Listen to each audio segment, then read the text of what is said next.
that escalated quickly. My name is Lucius Cole with another spicy video for you in the Coal Factory today. If you like this type of content, go down below, hit the like, subscribe, share, leave a comment, and let me know exactly what you think if you feel I deserve it.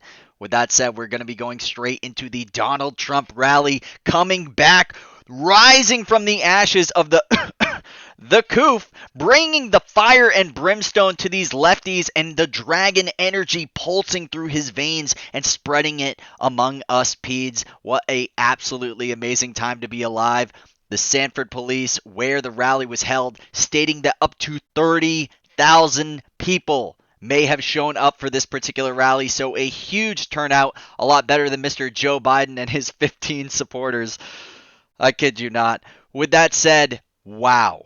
30,000 people. And Donald Trump, once again, coming in with his cool, classy, fun, yet still entertaining style and showing the crowd exactly how it's done. Hello, everybody. Hello, Orlando.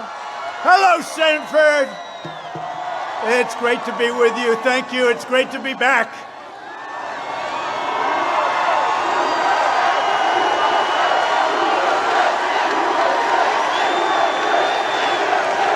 It's a lot of people.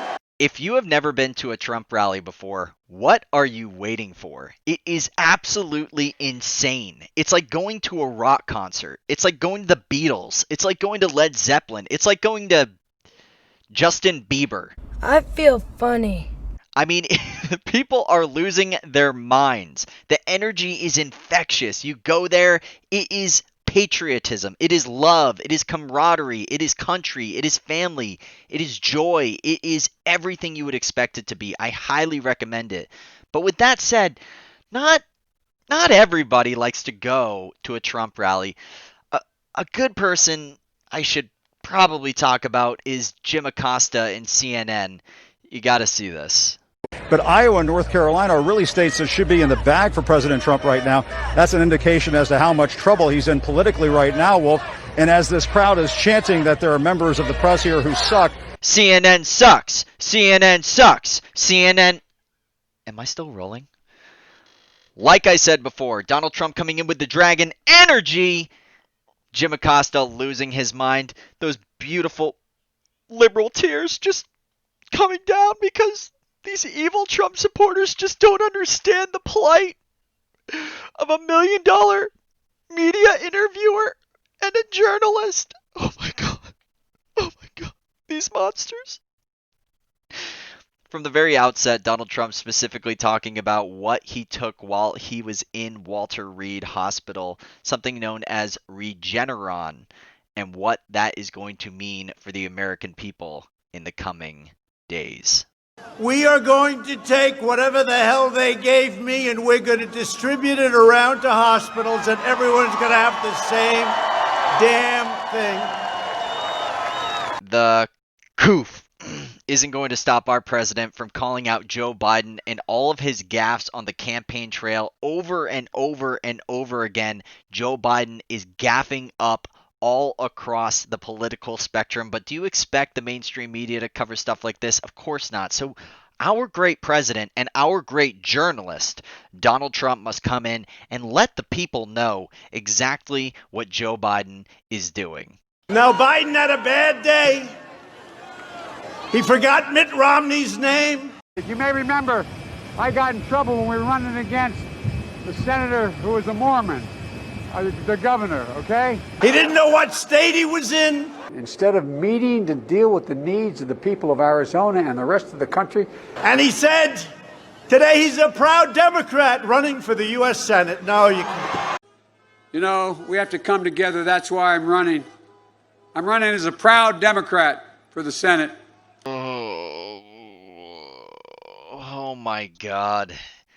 Is this the best you can really do, lefties? Is this the best possible candidate that you can push forward? Oh my God.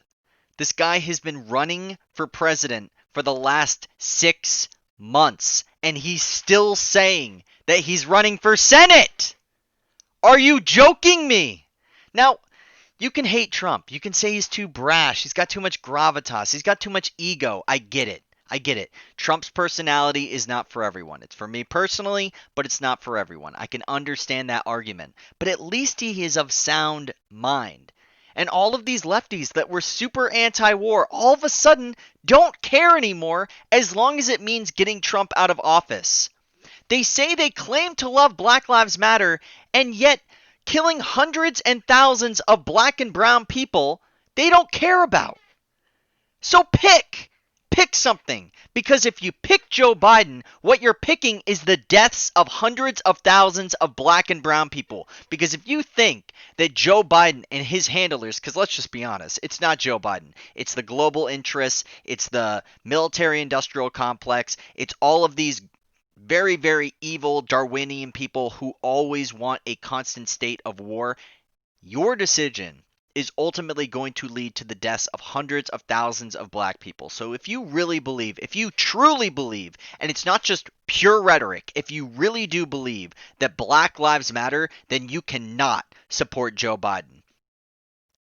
But of course, their disdain and utter hate for Trump, despite all of the iconoclasts and these very evil deep state hacks that have been out for him since the very beginning of him going down that escalator with Melania. Since that very beginning, they do not care by any means necessary. By their very logic, the ends justify the means. Who cares if 100,000, 200,000 dead black and brown people? Who cares? It's halfway across the world. Nobody cares about that. Nobody even remembers ISIS.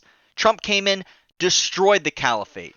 Came in, told the generals, no holds barred, do what you have to do. Next thing you know, ISIS is nothing. ISIS was what the Kuf is now.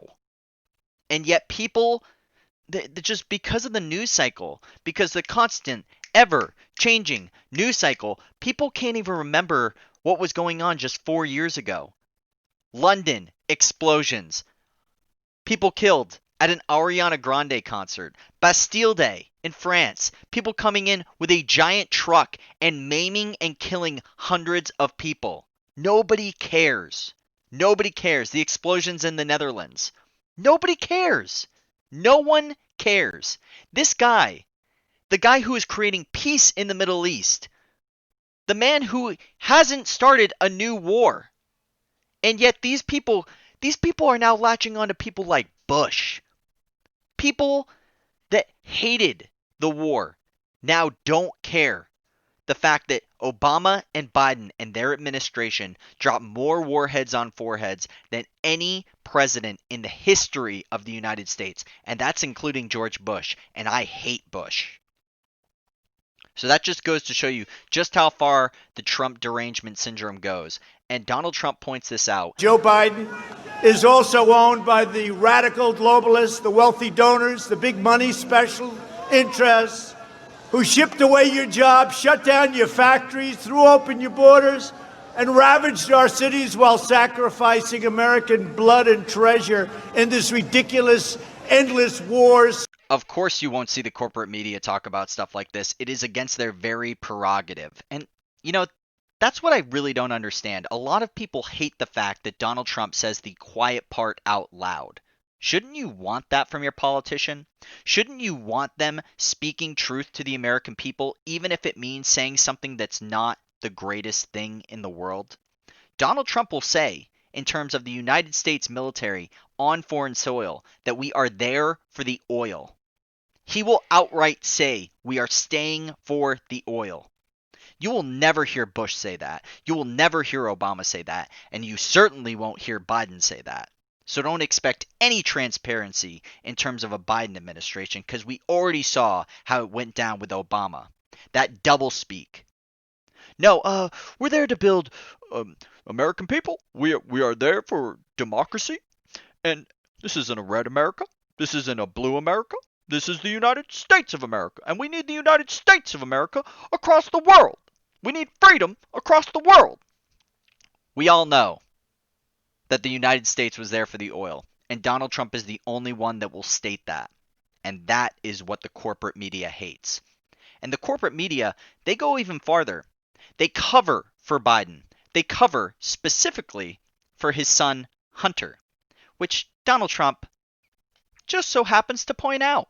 Not once have I asked why Hunter was able to take $3.5 million from the wife of the mayor of Moscow. Not once have I heard these frauds back there. Not once have I heard the fake news. Not once have I heard them say, $1 billion. If you don't change that prosecutor, you're not getting the $1 billion. And then he goes, whoa, the prosecutor was changed, a prosecutor against his son. Not once have I heard them talking about that question. Can you imagine if we did that? But you know what, guys? It's not all bad news. And, you know, I think we should probably just hug it out, okay? So just don't be weird. Come here. Okay. That's right. That's good. Okay. On a serious note, this is probably something you should say to your loved ones and people that are in your life every single day and a lot more often. And Donald Trump hears it all the time at his MAGA rallies. Check it out. Thank you very much. Thank you very much.